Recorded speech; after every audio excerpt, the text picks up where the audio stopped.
this topic.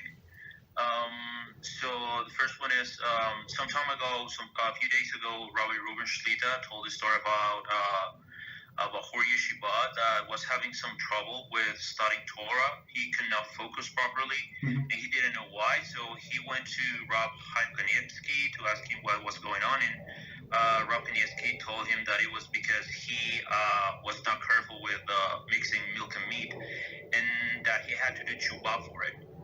So my question is, considering this has like a negative effect, even some time afterwards, after doing it accidentally, what's the proper way of doing tshuva for it? So okay, so it's very good question. So it's just to explain what is the problem. Of course, it's the problem is spiritual. So there are two problems that one the biggest problem that he went against the law. So it's a sin. So when somebody transgresses the law, it's a sin. And the sins they actually affect a person neshama. So after building up the sins, the more like even the small one, even for example somebody does not wash his or her hands after the meal. You understand my machranim. So it builds up, and as we learn in Michtav Meliyahu. Right, so it says it's like a klipa, so all the sins, and soul it loses its sensitivity. You understand? So he cannot concentrate on the Torah because the soul is not pure. In order to penetrate into holy Torah into the soul, has to break all of the klipa, right? And it has to break hard, and that's why a person has to do teshuva to melt it, right? To melt this klipa, this impurities on his soul. How do you do teshuva? You stop. So first you acknowledge that I did something wrong. That's first time. Then you stop completely. And decided not to do it again. Right. And next step is you put yourself like some kind of borders, like in order not to make this mistake. For example, in my family custom is what we do. I mean, it's only my family custom. People can do whatever they want. Right, so we eat daily only in the morning.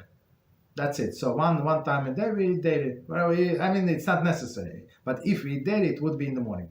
So a next meal or snack is never going to be daily. That's it. So you cannot go wrong with that approach. So, but every person according to his habits and needs, as we said, there is some medical needs for some people. They must drink a lot of milk and eat a lot of dairy. Because of the stomach, right? Not because of whatever they want to do, right? So, but it's proper to build some fences, so not to transgress. That's it. So stop, feel bad, and of course remind yourself during the Yom Kippur. That's because it's a negative commandment, so it can be erased only on Yom Kippur. Positive would be. Right, so positive would be forgiven right away, right? But for negatives, you need even for rabbinic ones, I think you have to wait until Yom Kippur. That's it, and it's one of the easy one to get rid. But person have to be acknowledge that he did something wrong, and you see this the merit of this person. The way I see it, that he acknowledged the issue. And he came to the right person to ask, and he accepted the rebuke, right? And he decided to change his way. That's a big step. Many people just ask questions, and I feel so sick inside, and they continue their way before they ask the question. So why did he ask?